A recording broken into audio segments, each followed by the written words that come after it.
Cześć wszystkim, tu Magda. Dzisiaj pokażę Wam mój nowy sposób na stylizację moich kręconych włosów, tak aby wydobyć objętość. Pokażę Wam też ciekawy nowy stylizator w moich szeregach, na mojej półce w łazience. Jeśli interesują Was te tematy, to zapraszam do oglądania.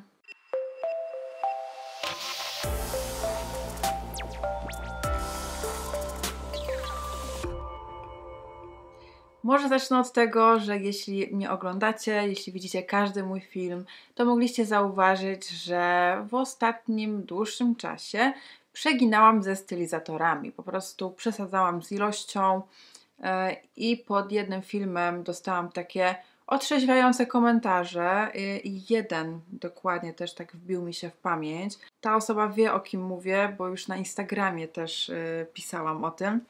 Za to bardzo dziękuję, bo tak naprawdę ja chyba miałam jakieś takie zaćmienie w głowie i nie docierało do mnie, że po prostu musi być mniejsza ilość, może należy zmienić stylizator, coś więcej pokombinować, więc za to bardzo dziękuję, bo w sumie to dzięki Wam ogarnęłam swoje włosy. Tak więc przede wszystkim zaczęłam sobie pozwalać na częstsze używanie stylizatorów z proteinami i humektantami. Otworzyłam się na nie bardziej niż wcześniej. Jak wiecie, używałam kremów najczęściej, przed tym odżywka bez spłukiwania i to zawsze mi się sprawdzało. Ale zauważyłam, że po przyciemnieniu włosów z blondu coś zaczęło się zmieniać. Jakby mimo wszystko bałam się, że nałożę zbyt małą ilość stylizatora. To już było jakieś istne wariactwo. No ale musiałam to przeżyć, żeby teraz po prostu coś zmienić. Tak więc na proteiny i humektanty w stylizatorach zaczęłam patrzeć bardziej przychylnie.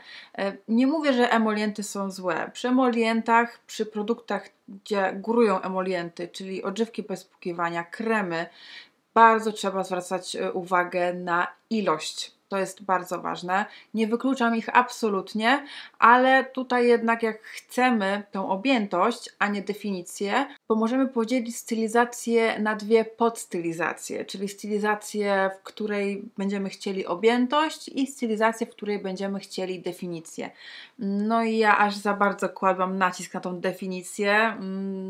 Przesadzałam totalnie, tak więc tak, jeśli chodzi o objętość, warto skupić się głównie na proteinach i humektantach. Oczywiście mam tu też na myśli pH-owe stylizatory, nawet to mogą być kremy, ale mówię, tutaj jest bardzo istotna ilość. Ja do tego jeszcze postawiłam na żele i pianki i no nie żałuję. Myślę, że póki co przy tym pozostanę. Zaczęłam nakładać stylizatory solo i tutaj, tak jak powiedziałam, głównie żele i pianki lub nakładam odżywkę bez spłukiwania i potem żel lub piankę. Jeśli chodzi o odżywkę bez spłukiwania, nakładam teraz połowę porcji mniej, jak czasami nie więcej, ale naprawdę tutaj mam taki... Kiedy zaczynam stylizować włosy, to teraz włącza mi się w mózgu taki guzik, który jakby to jest totalny fokus na to, aby nałożyć odpowiednią ilość. Mówię Wam, to jest po prostu niepojęte, bo wcześniej ja automatycznie pakowałam te stylizatory na głowę, a teraz to jest po prostu skupienie full. No, nie myślę o niczym innym w tym momencie. Bo jakbym przestała myśleć, to bym nałożyła za dużo. No, także tutaj muszę po prostu się do tego przyzwyczaić. Jak najbardziej zgodzę się z tym, że jeśli nakładam bogatą odżywkę bez spłukiwania, no to ona również może się przyczynić do obciążenia, a przecież tego nie chcę. No ale tutaj bardzo uważam na ilość i ja teraz stosując odżywki bez spłukiwania głównie skupiam się na tym, żeby one zapobiegły w jakimś stopniu puchowi, żeby wygładziły i zmiękczyły.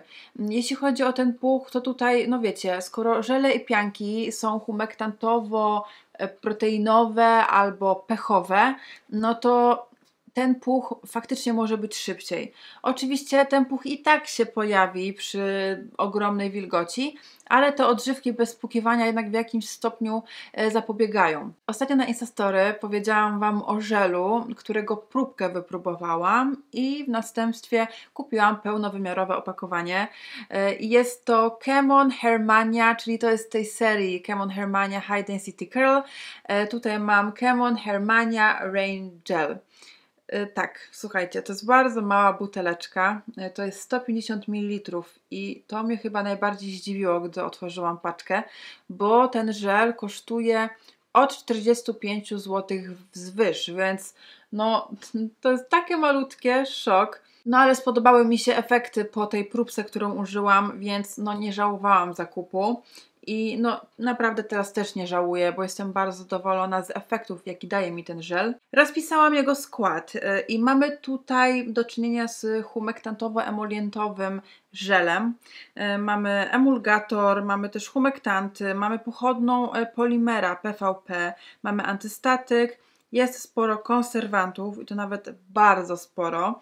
Ale wiecie, ja kupując produkt stylizujący z marki Chemon, raczej nie myślę o tym, że to będzie nieskazitelny żel, który będzie miał cudowny skład, no bo one takie nie są. Ale jak wiemy po kremie Chemon Hermania High Density Curl, to mimo składu, który nie jest perfekcyjnie, wiecie, jakiś taki naturalny, to potrafi dać świetne efekty, więc tym bardziej tutaj się cieszę, że no, kolejny produkt bardzo dobrze się sprawdził.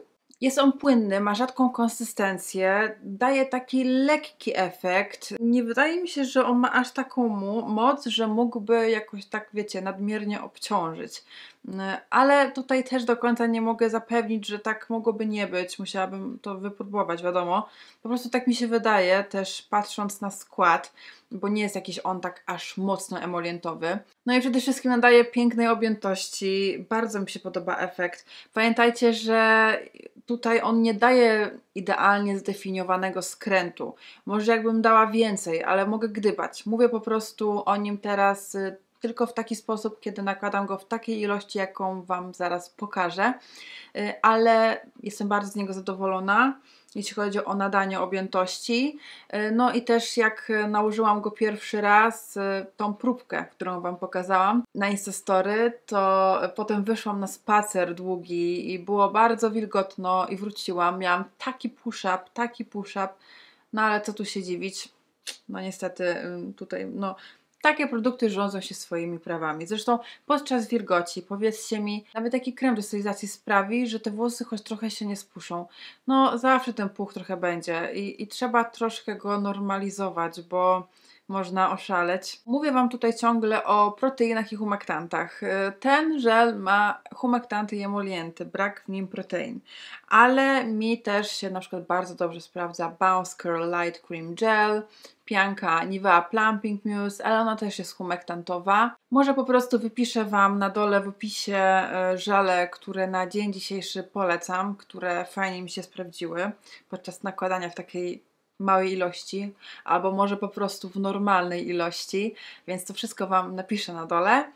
A teraz może przejdźmy do pokazania Wam, jak stylizowałam moje włosy, jaki mam sposób na nakładanie żelu, żeby nie przesadzić z ilością, ale żeby też dotrzeć z nim do każdego miejsca na głowie. Więc teraz zapraszam na seans i cofamy się do przeszłości. Zaczynam od rozczesania włosów szczotką. Przed stylizacją użyję wcierki Hairdoll Cosmetics Wasabi. Jest to wcierka stymulująca. Przy okazji pokażę Wam, jak ją stosuję. Z racji tego, że włosy są mokre, no to ja po prostu sobie spryskuję wcierkę na opuszki palców.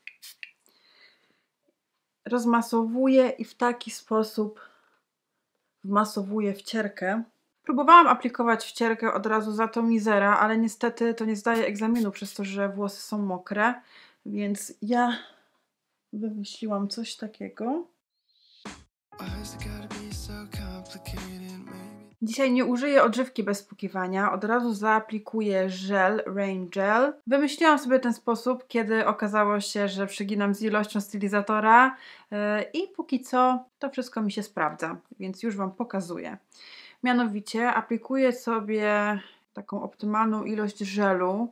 Oczywiście jeśli chodzi o ilość, to niestety nie jestem w stanie podać jednej idealnej. To może być kwestia czasu, ale sama aplikacja żelu może Wam pomóc. Oczywiście każdy ma inną gęstość włosów, ale ja w moim przypadku dzielę sobie włosy na 3 części i jak już mam na rękach żel, to łapię sobie jedną część Dzielę włosy na pół z racji mojej gęstości i aplikuję żel i wgniatam. Biorę kolejną porcję żelu.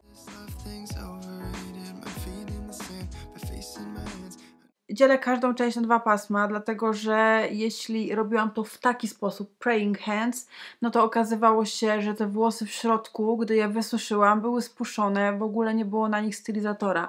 I przez to wszystko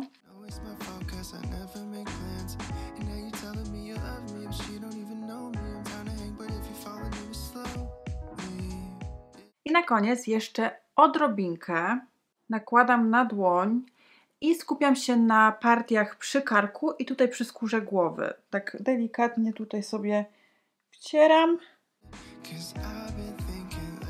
Najważniejsze w tym wszystkim jest to, aby odpowiednią ilość znaleźć, ale myślę, że to naprawdę nie jest takie trudne, jeśli będziecie obserwować włosy podczas każdej stylizacji i potem jak one będą wyglądać tuż po wysuszeniu. Normalnie nałożyłabym jeszcze na włosy z 2 ilości stylizatora, ale tutaj jakby już ucięłam to, nie robię tego, nawet jeśli by mnie bardzo kusiło, bo to się jednak opłaciło, gdy zrezygnowałam z większej ilości. Ale jeszcze oczywiście na końcówki nałożę olejek Davines.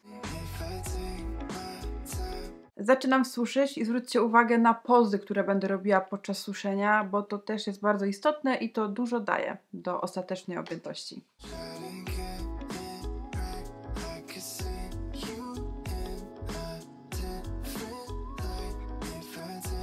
Bardzo podoba mi się to, jaką lekkość daje ten żel, przy tym też nabłyszcza i ładnie skręca. To połączenie jest dla mnie idealne w ogóle na teraz, kiedy staram się jednak stylizować w taki sposób, że mam tą objętość, a nie definicję. A tutaj jednak ten żel bardzo ładnie współpracuje z moimi włosami. Na końcówki nałożę odrobinę Davines. Tak się prezentują moje włosy po wysuszeniu. Dajcie znać, jak Wam się podoba.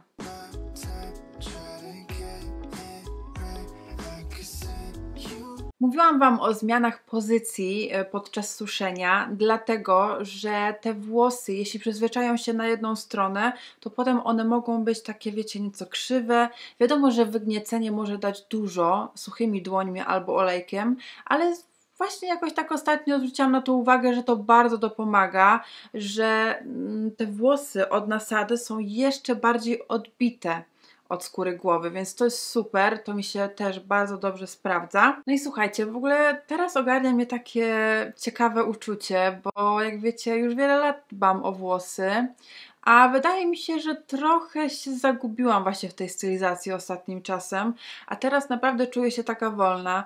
Pozwalam sobie na ten puch, pozwalam sobie na to, że te włosy fruną, że mają objętość, że nie musi być idealna definicja, bo wiecie, tak tutaj o tym myśląc, w ogóle nie myślałam sobie o tym, że tutaj chodzi mi o definicję, tylko chyba to było takie podświadome i po prostu musiałam sobie to uświadomić, o co tutaj chodzi, więc pozwalam sobie na ten puch, no bo co może być innego po użyciu żelu i pianki? No zawsze te włosy będą bardziej uniesione, będzie większa objętość, oczywiście przy dobrej ilości nałożonej. I przede wszystkim jest to stylizacja, przy której chodzi o objętość, więc wiadomo, że ten puch będzie. Pozwalam sobie na to, że mój skręt nie ma 100% definicji, no bo jakby była, to by nie było takiej objętości. Słuchajcie, coś za coś. Tutaj mamy do wyboru przy stylizacji albo objętość, albo definicję. Obecnie staram się wyczuć moje włosy, nie skreślam kremów, po prostu teraz bardziej będę się skupiać na objętości.